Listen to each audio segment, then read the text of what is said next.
Happy Friday, everyone. Welcome to our Conversations on Care, our Facebook talk show, bringing together our healthcare partners, our clients, and our caregivers to provide information to help families with chronic care needs better understand and cope with how to best support their family members. My name is Julie Kalana, and I'm the founder and proud CEO of Open Arms Solutions. Open Arms is a home care agency serving the Chicagoland area, focused on inspired home care solutions for seniors with chronic conditions such as dementia, Parkinson's, and other movement disorders. It is truly our mission to help families through this journey and to know that their loved one is living their best life possible. Please remember that if you find these dialogues helpful, like us and share to your family and friends so that more people can get this information who need it. And if you have a question on a topic that you'd like to learn more about, please put it in the comments below and we'll do everything we can to get it on the program. Well, this is a treat. With me today are two amazing team members. Our own Jennifer Hartmann, our Senior Care Advisory Manager, and Michel Pocklington, our Senior Care Advisor. Welcome, ladies. Thank you. So happy to have you on the program. And our topic today is what are in-home assessments and what we look for in in-home assessments and why they're so important. So looking forward to getting into this discussion with you. So these two ladies for the audience are truly our experts in in-home assessments. They meet with families and, their goal is really to understand how we can best support families to allow them to either get home faster from a hospital stay or a rehab stay and stay home longer. So this is a really, really an important responsibility for these two and an important topic. So what I'd like to do is have you share a little bit about your backgrounds and really, what caused you and how you arrived on our team. And I'm very grateful that you both did that. So why don't you, Michel, would you start? Would you tell us a little bit about your background, how you became an advisory care manager and how you found us? Absolutely. So I started my journey a lot of years ago as a mental health counselor, which was my passion.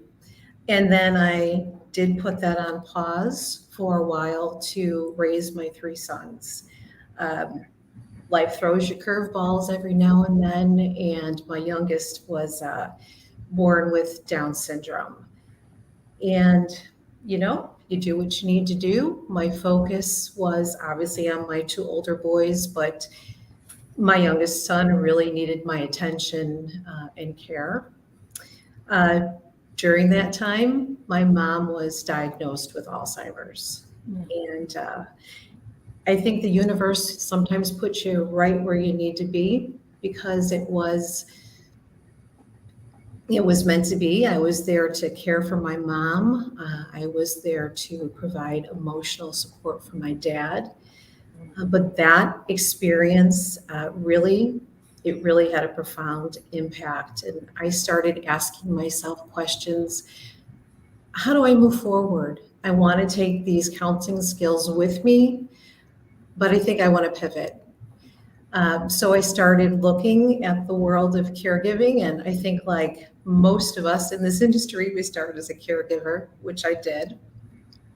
And then slowly I moved into care management. And then the universe led me to Open Arms, which I feel so fortunate to work among people who are as passionate as I am. And honestly, I haven't looked back. Well, that's a great introduction. Thank you for giving us that story. And I think it, in my view, it really it shaped you as being a very amazingly empathetic person, compassionate, empathetic person that you are, and the reason that we value you so much. So thank you for sharing all that, Michelle. Thank you. Jenny. Yes. A little bit about your background and how you arrived at Open Arms. Absolutely. So I actually studied family and consumer sciences in school. And so I knew based on those studies that I wanted to work with either children or seniors. And ultimately, it ended up being seniors for me. The beginning of my healthcare journey many years ago started at a large medical supply manufacturer. And when I was there, I always felt, my heart was really being pulled to work more closely with the senior. I was in an indirect role of working with seniors when I was at that medical supply manufacturer. And so I met a woman who did work for a hospice company. And so I knew right then when I met her and had a conversation about the work that she did, that I'd like to be doing that work too. And it was more aligned with sort of my personal values and goals of where I wanted my career to go. And so I did that. I worked in hospice for 4 years. And while I was in hospice, I met Julie, you and your team. And so when you had a role become available, I jumped right on it, met with all of you in a formal way, right? And then started with Open Arms and my role as Senior Care Advisory Manager. And I am also working very closely with children as well because I have 4 of my own. So I'm getting the best of both worlds. Yeah, you are, and we all enjoy when we hear about your stories on the weekend about your amazing children. Oh yeah. And your family. So thank you both very much for that introduction. So we're here to talk about assessments because the people watching, and many people don't really understand what we mean by when a home care company does an assessment and why we need to do it. So let's focus on that. Why don't you, Jenny, you take the lead on this, and then Michelle, please add in. What are the things that we're looking for? What is an assessment in home care? What is it in general? Why do we do it? Why is it important for us to do? Good question. So, when we get a call into our office from either a senior or that senior's POA or loved one who is in charge of their decision making related to healthcare, each one of those callers has a unique set of care needs that they're looking for, right, for us to provide. And so we like to do an assessment. And really the purpose of that assessment is to uncover and investigate what the unique needs are for each one of those seniors that we meet with. And we look at things, from a personal care or physical care aspect, as well as things that need to be done around the home, right? And then we also want to uncover what are the social and emotional needs of each one of those seniors. And so generally speaking, the overall picture, that's what we're looking for. What are the physical care needs? What are the needs around the home? And then socially and emotionally, what do those needs look like? And then that allows for us and our team to really put together a care plan that's individualized for each one of our clients. Great. Thank you, Jenny. You're Do you welcome. have anything to add, Michelle? Absolutely. So, when you have that initial conversation with the family, it is an opportunity to connect, to build that relationship. And that is what leads to trust, that empathetic listening. And that's actually a lot of times where my counseling skills come into play, where you sometimes meet with families who are in crisis mode.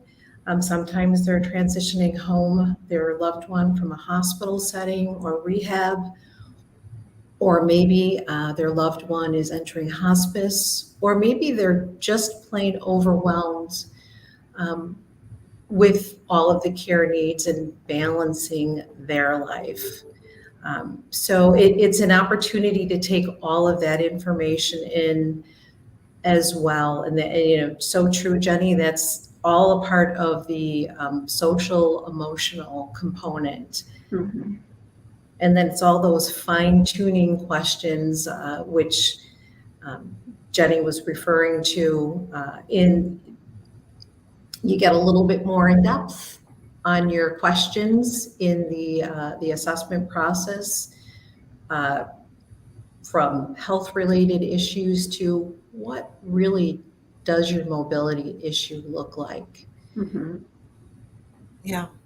You So know. thank you for that. And I think my experience, and I know you're both of you have this experience, and that is we're really focused on what are the things that a home care company like ours really can do to keep people in their home safely, right? Mhm. That's really, and in addition to that, all the other things you mentioned in terms of how to connect with them, because they're certainly part of what we do in home care, and an incredibly important part is assist, as people age and or they're recovering from some event, a fall, some kind of hospitalization, and they come home either directly from the hospital or often it's from a rehab facility, Mhm. because they're not as strong as they were, Right. and they may have some real balance risk and issues Mhm. and fall risks. So Mhm. that's one area that's very important that we assess, right? Oh, Is this absolutely. person going to be safe at Yes. home? And how can we assist? What's important that we do to assist that person so they don't fall Right. and they can live comfortably and safely in their home? Yep. And That's then it. there's the other things that are very common is that, sometimes a senior will need assistance bathing, Mhm. right? Yep. And that's something we often help with. Mhm. It's unbelievable how dangerous a bathroom can become Oh, yeah. when an individual, and it doesn't have to be a senior. I know people who have been, had a fall in the bathtub and broken something, right? Mhm. But Mhm. when someone is already compromised, then showering can be very challenging and very risky, right? Mhm. So we're very focused on, well, how does someone want us to support them, or how do they need to be supported to stay safely bathing? Dressing's Right. the same category, right? Yep. These are things that most of us take for granted. Mhm. We take it for granted that we can do all these things in our home. But we're focused on now are people who are somehow compromised physically somehow, sometimes mentally, cognitively. Mhm. Mhm. They just need that kind of support. They may need support with things like toileting, Right. Yep. right? They may need support with, meal preparation, and uh, they may need support with med reminders. So I'm just kind of going through all the things that Yeah. Jenny and Michelle know so well. These are the things that a home care company, and we're licensed through the Illinois Department of Public Health, right? Mhm. And the Illinois Department of Public Health says a home care company like ours can do certain things, right? We're not that our trained and vetted caregivers can help with these different things. And so the assessment is really focused on, well, what are the things that your loved one needs that Yep. we can help with, right? Yep. Absolutely. Agreed. And just to expound on that too, when you referred to bathroom, one of the things that I do is when you do an assessment of someone's environment, one of the first places I check is the bathroom. Mhm. Sometimes it's the size of the bathroom, you know. Sometimes is it an old-fashioned bathtub where you have to step into it? Are there grab bars? Is there a handheld shower head? Is there a raised toilet seat? So many things that we know, and we take this information for granted. Um, but maybe that individual doesn't know. So it really, it helps them live more effectively in their home, stay at home. Yep. Right. Yes, 100%. And that's what we're focused on, right, in that assessment. Mm-hmm. The other thing that is also important is we have an eye on, we know what causes falls. I haven't been doing as many assessments in the last year or so because you ladies do such an amazing job. But I recently did an assessment for someone who lives in the suburbs, and I walked through the house and I checked for fall. What are the potential fall risks? We know what they are, right? Mm-hmm. And it's things like loose rugs. Mm-hmm. Loose rugs just somehow find people and, are huge fall risks. Not proper lighting, any kind of wiring and electronic wiring that's exposed that someone can trip over. Mm-hmm. Stairs and all sorts of things that we've got to really vet out and think about, and then learn in that assessment. And I know you ladies do this. What does a day look like for that individual, right? Mm-hmm. When do they get up? Yep. What do they do during the day? What do they enjoy doing? What do they love doing? And Right. how can we help support them continue to do those things Right. safely? Yes. So are there other places other than the home that we do an assessment? Can we talk about that a little bit? Yes, and that's actually a really good question too, because depending on where the senior is will really determine where we're going to want to perform that assessment. Oftentimes, we get a call from a senior who's in the hospital. They've had an acute episode or they've had a fall, which we've talked about. And so they want to be proactive in working on getting support for them at home before they discharge home, which is actually really helpful for us too and our team and mobilizing caregivers, and allows us time to do that as well.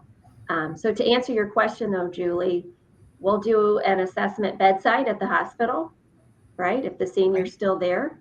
Right. In some occasions, the senior will be going from hospital to skilled nursing rehab, which you have already made a mention of. And again, we'll get the call while the senior's in skilled rehab and they say, I'm discharging home in a week and I need support. And so we will meet them at that rehab facility and do an assessment bedside there. And again, that's really helpful for our team, to be able to mobilize and schedule caregivers ahead of time so that we're ready for them when they do arrive home. Yeah. And then oftentimes it's right in the living room, right? With the senior who's living at home, has started to have some decline and recognizing and acknowledging that they need extra help. And so they reach out, and that gives us an opportunity to see them right in their home environment, and determine the care needs there. So it could be the hospital, it could be skilled nursing, it could be their single family home, and it could also be senior living, which is considered assisted living or independent living. Oftentimes that is the home of the seniors that we're working with. And so we'll go there and do the assessment and provide the care right there in those communities as well. So we'll do them wherever we need to, the long and short of it. Absolutely. Do you have anything to add there, Michelle? No, I actually 100% agree with you. And if we do have to start an assessment in the hospital setting or the rehab setting, we always also follow up with a home assessment too, because it can be very different. And also sometimes what your ability is in a rehab facility isn't necessarily what your ability is going to be in the home setting. So it's good to have, it's good to have a continuum, a picture. And, it actually allows us to further, to be a detective in what that home environment is and make suggestions, be an advisor to that family on how they can effectively keep their loved one in the home. Yes. Good Yep. point, And Michelle. that whole role, and of being an advisor to family, I think,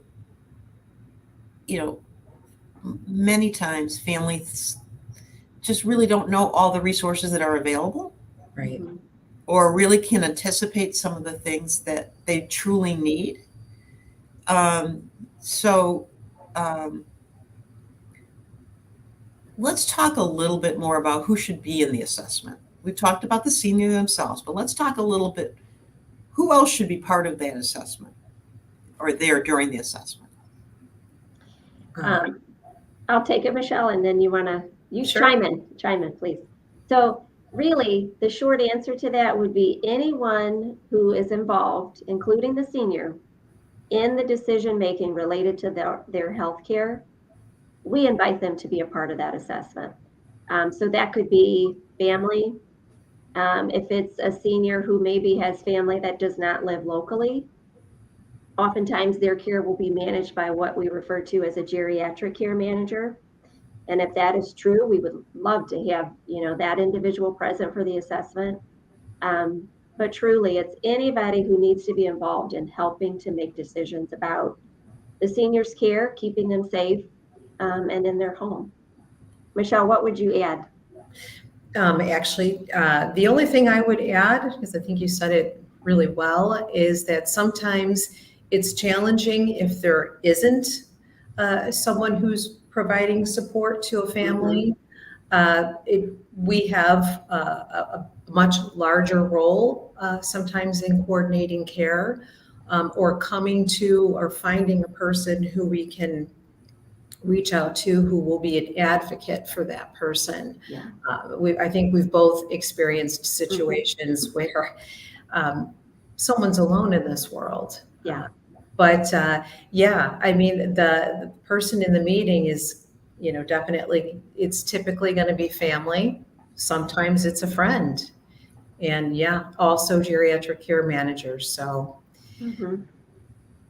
Yes, absolutely. And I will say that,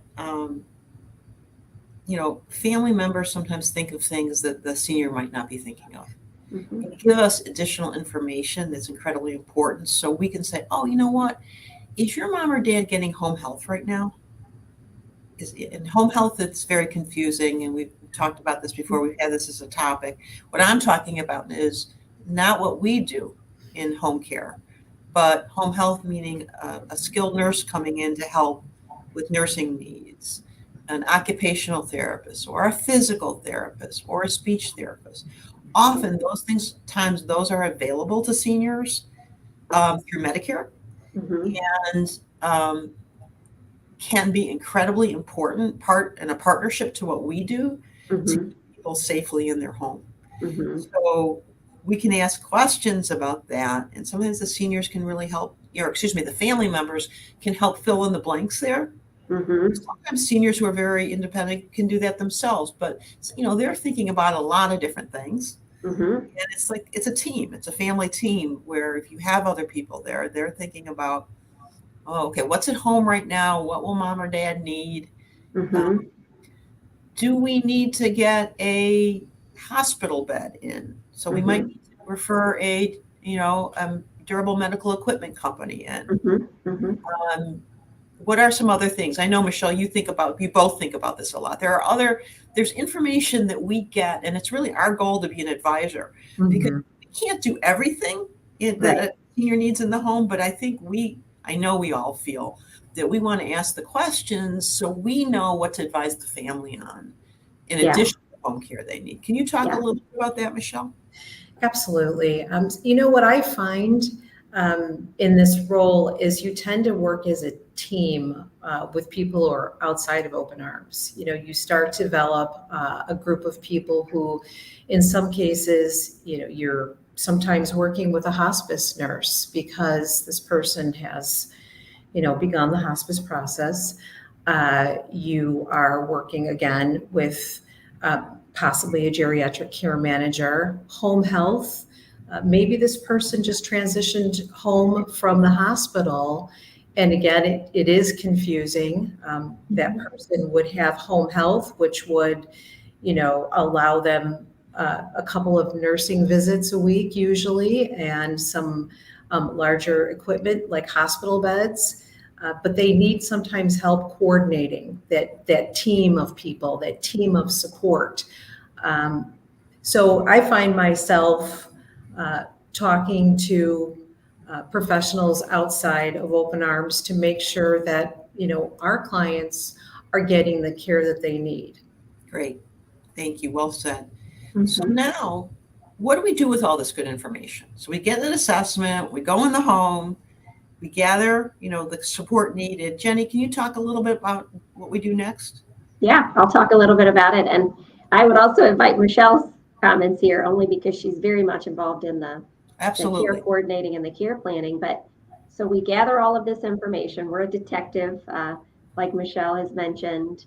And then what we like to do, or what we need to do, is create a care plan, right, for this senior that makes sense for their individual care needs.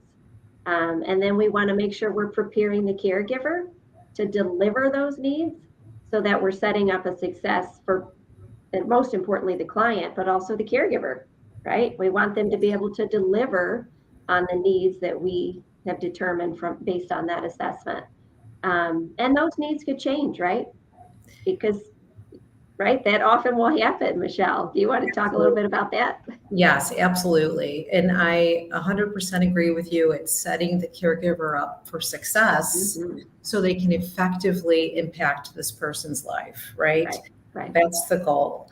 And yeah, I mean, people's needs are constantly changing. So it is so important to be reviewing a care plan on a regular basis, talking to caregivers on a regular basis, talking to family, talking to the client themselves as well, to see if their health issues have changed, to see if maybe they were walking with a rollator one minute and the next minute they're having a hard time, and maybe it's health related, maybe it's just time to start thinking about other assistive devices. So I mean, the document's very fluid, it's changing all the time, and we have to keep it updated, and actually not only send the care plan to the caregiver, but also verbally go through it and check in. So important. Yes. And the training too, right? I mean, there's training involved in that care planning as well. Absolutely. Yeah. Yeah. Okay, well said. And so important. And that care plan, it's all electronic, ultimately. I mean, we're face to face with families having conversations, taking notes. Right. Right. And so then you ladies then input it into our system. Mm-hmm. And the advantage of that is everyone has access to that information, which is so key, including the caregivers, the care coordinators, the people that oversee the, making sure that the caregivers have what they need to provide the care, and the families have what they need. Yes. And so you're right. It's key, and it's fluid, and it's constantly being modified based on what the changing needs. And by the way, it's very helpful in us and our scheduling team as we do the selection of the caregiver who's going to be the right fit, right? Absolutely. Yeah. Yeah. Very much key. Yeah. So thank you for saying that, Jenny. So it's not just the care coordinator. So, what often happens is you ladies will finish your assessment, and who are the first folks you contact? Right. The scheduling team, right? Right. And the care coordination. Yep. Right. And I know for people listening, I mean, it takes a team to support families in home care. Oh yeah. And so, as I think Jenny, you said, the scheduling team gets to know our caregivers, understands, the kind of work that they're excellent at, what they enjoy, and really then taking that knowledge and matching it with the family. Yeah. Yeah. Based on the good work that's done in the assessment. Right. And that's the job of the scheduling team. Yeah. So it really does take a teamwork is one of our core values, and there's a very clear reason why. Mm-hmm. Because it really takes an effort by all parts of the team to deliver excellent care and to provide a great work experience for our caregivers, right? That all goes together. And that's the magic when you get that beautiful caregiver client match, and it just makes for a really successful relationship. I feel that's the magic of what we do. It really is. You're right. I think that's the right word. I feel that same way, Jenny. When we've been with families for years and years and years, Mm-hmm. and there's a connection when that was that right match with the caregivers love the families. They are so excited and really dedicated, is probably the better word, Yep. to that, taking care of those individuals, and then the bond that's created between those caregivers and that family. It really starts by making that right match with the assessment. Oh, yeah. And getting that right information. And we've been incredibly blessed to have families that we cared for 8, 9, 10 years and really followed their journey. Mm-hmm. And I'm incredibly proud that we've helped them age in their home safely, with the best quality of life. So Yeah. Absolutely. So I told you this would go fast, and it has. We're out of time. Any other thought either of you want to add before we wrap up this session? I just think that the caregiver is such a huge part to what sets up, that good experience. And it's the communication between the care coordinator and the caregiver and the family. It's that team that hopefully will help us with continued success in providing care for families. Mm-hmm. Yes, and I know how meaningful that is to you, Michelle, and I know how meaningful that is to you, Jenny. So that's why I'm so proud to have you all on our team. Mm-hmm. Thank you, everybody, for listening. Have a great weekend. And thanks again, everyone. Thanks, ladies. Thank you.